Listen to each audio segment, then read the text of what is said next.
এই জন্য মসজিদের ভিতরে এসে দোকানের কথা, বাড়ির কথা, ক্ষেতের কথা, মার্কেটের কথা, খামারের কথা, রাজনীতির কথা বলার দরকার নাই। মসজিদের ভিতরে ঢুকবার সময় দোয়া পরে ঢুকবেন, আল্লাহুম্মা আফতাহলি আবওয়াবা রাহমাতিক। ডান পা দিয়া ঢুকবেন, ভিতরে ঢুইকা 2 রাকাত নামাজ পড়েন। যদি ওয়াক্ত সময় বাকি থাকে বসে বসে সুবহানাল্লাহ, আলহামদুলিল্লাহ, লা ইলাহা ইল্লাল্লাহ, সুবহানাল্লাহি ওয়া বিহামদিহি, সুবহানাল্লাহিল আযীম। বসে বসে এই তাসবিহাত গুলো উচ্চারণ করতে থাকেন। পাহাড় পরিমাণ হাসর ময়দানে গিয়ে দেখবেন সওয়াব। আল্লাহ রাব্বুল আলামিন ডাক দিয়ে বলবে, বান্দা তুই জান্নাতের ভিতরে যাও, তুমি জান্নাতে যাও। বান্দা ডেকে বলবে, আল্লাহ আমার জীবনে আমার এত নেক আমি জানি আমার নাই, আমার জন্য জান্নাতের ব্যবস্থা আপনি করে দিলেন, এত নেক কোথায় থেকে আসলো আমি জানি না। আমার আল্লাহ রাব্বুল আলামিন বলবে, বান্দা মসজিদে ঢুকে দুনিয়াবি কথাবার্তা না বলে ইস্তিগফার পড়েছ, ইস্তিগফার, দুরূদ শরীফ পড়েছ, তাসবিহ পড়েছ, আলহামদুলিল্লাহ, সুবহানাল্লাহ, লা ইলাহা ইল্লাল্লাহ, আল্লাহু আকবার। বান্দা তুই মসজিদে বসে যে পড়তেছিলে রে বান্দা, জামাতের সময় এখনো বাকি আছে, এই সময়টা অযথা না কাটাইয়া তুই তাসবিহ পড়তেছিলি, এই তাসবিহগুলি আমি আল্লাহ তাআলার কাছে কবুল হয়ে গেছে। আমি আল্লাহ তাআলা আজকে এই নেকগুলির বিনিময়ে আমি আল্লাহ তোরে জান্নাত দিয়ে দিছি। মসজিদে এসে সুন্নত পড়ব, নফল পড়ব, ফরজের জামাতের সময় যদি বাকি থাকে, আরো যদি সময় পাই তাইলে আমরা আল্লাহ তাআলার দরবারে তওবা করতে থাকবো, তাসবিহ পড়তে থাকবো, জিকির করতে থাকবো। পাহাড় পরিমাণ নেক আল্লাহ তাআলার দরবারে জমা হইতে থাকবে, জমা হইতে থাকবে।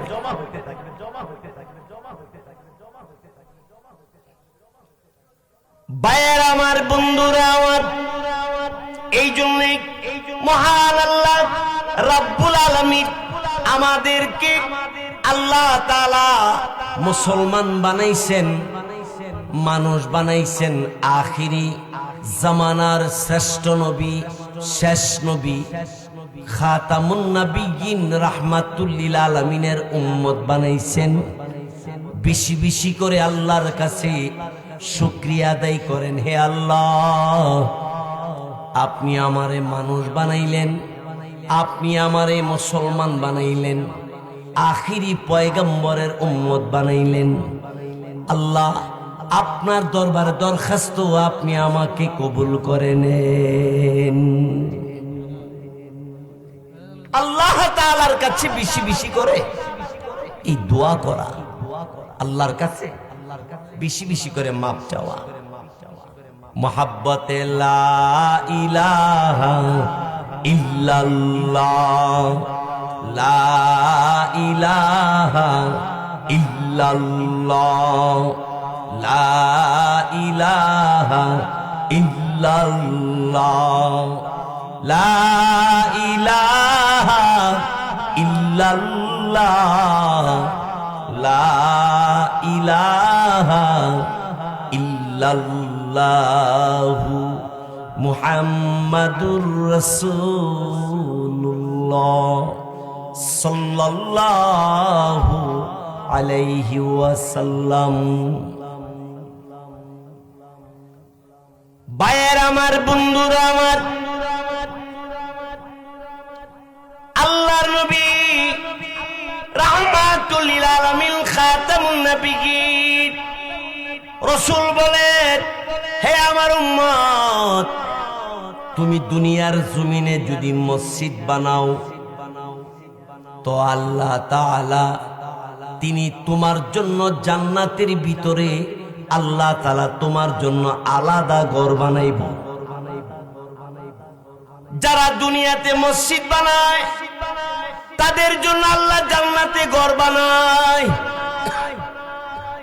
এই ভাই, মসজিদে আপনি বেশি পারলেন না কম দিলেন, অর্থ অনুপাতে সহযোগিতা করলেন, বলে হুজুর আমার অর্থ দেওয়ার মতো তৌফিক নাই। আল্লাহর নবী বলেন, তুমি যদি পরামর্শ দাও এই পরামর্শটাও আল্লাহর কাছে তোমার জন্য সওয়াবে পরিণত হবে। এই জন্য আপনাদের এই এলাকার এই মসজিদটা অনেক মনোরম পরিবেশে সভাপতি সদস্যবৃন্দ এলাকার ধনী গরিব সকলে মিলে অনেক সুন্দর সুসজ্জিত করতে চেষ্টা করছেন। আরো সুন্দর, আরো বড়, আরো ভালো করতে পরবর্তী প্রজন্মরা যেন এই মসজিদকে আরো সুন্দর করতে পারে, সেই পরিবেশ আপনাদের মাধ্যমেই আরম্ভ করতে হবে, শুরু করতে হবে, কাজ চালাই যেতে হবে। আল্লাহর ঘরের কাজ থাইমা থাকে। আমার বারা বন্ধুরা আমার, ইব্রাহিম আলাইহিস সালাম ওনার ছেলে ইসমাইল আলাইহিস সালাম বাপ ছেলে দুইজনে কাবা ঘরের কাজ কমপ্লিট করার পরে কিছু পাথর বেশি হইছে। ইব্রাহিম আলাইহিস সালাম আল্লাহকে বললেন, হে আল্লাহ, পাথরগুলি কি করব? আল্লাহ পাক রব্বুল আলামিন বললেন, ইব্রাহিম এই পাথরগুলি তুমি হাতে লও। ইব্রাহিম আলাইহিস সালাম হাতে নিলেন আর বললেন, আল্লাহ পাথরগুলি কি করব? আল্লাহ বললেন, ইব্রাহিম পাথরগুলি তামাম পৃথিবীতে নিক্ষেপ করে দাও।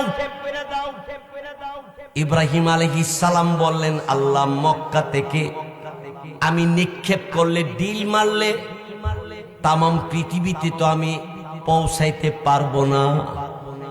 আল্লাহ বললেন, নিক্ষেপ করা, ডিল মারার দায়িত্ব তোমার, আর পাথরগুলো তামাম পৃথিবীর আনাচে কানাচে পৌঁছায় দেওয়ার দায়িত্ব আমি আল্লাহর। ইব্রাহিম আলাইহিস সালামের নিক্ষেপ করা এই পাথর পৃথিবীর যেখানে পড়ছে সেখানে কিয়ামতের আগেও একটা মসজিদ হবে। তাইলে বিশ্বাস করতে হবে, নিশ্চিত আপনাদের এখানে ইব্রাহিম আলাইহিস সালাম নিক্ষেপ করা একটা পাথরের কণা, পাথর একটা কাঙ্কর এখানে পড়েছিল। আরে ভাই, কল্পনা করা যায় না এমন জায়গার মধ্যে মসজিদ হয়।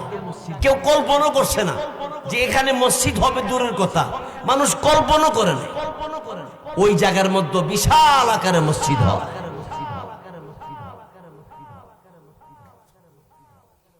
সয়দের খলার মুসলমান ভাইয়েরা আমার, ইব্রাহিম আলাইহিস সালাম বলেন, আল্লাহ পাথরগুলি যেখানে নিক্ষেপ করলাম সেখানে তোমার ঘর মসজিদের কাবা ঘরের শাখা হবে। আল্লাহ বললেন, হ আমার কাবা ঘরের শাখা হবে, কাবা ঘরের শাখা প্রশাখা।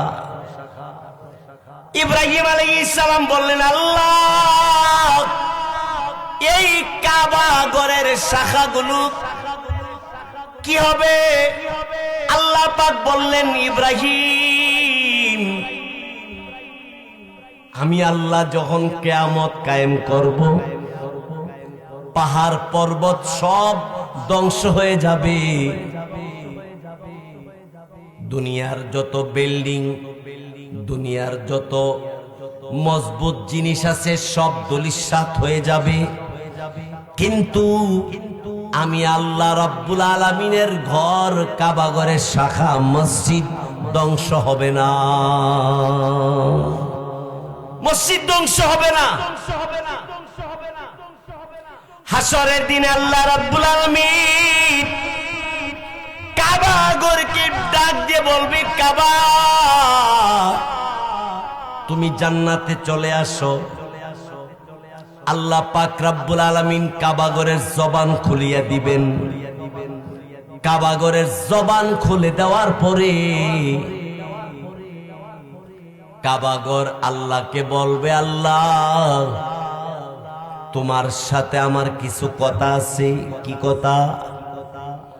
হে আল্লাহ, আমি তোমার ঘর কাবা ঘর, এই কাবা ঘরকে যারা দেখছে, কাবা ঘরের দায়িত্ব পালন যারা করছে, কাবা ঘর যারা তওয়াফ করছে, এদেরকে যতক্ষণ পর্যন্ত তুমি আমার সাথে দিবা না, বাস প্যাসেঞ্জার বানাইয়া, প্যাসেঞ্জার না বানাইয়া যতক্ষণ দিবা, ততক্ষণ পর্যন্ত আমি কাবা ঘর বেহেশতে ডুববো না।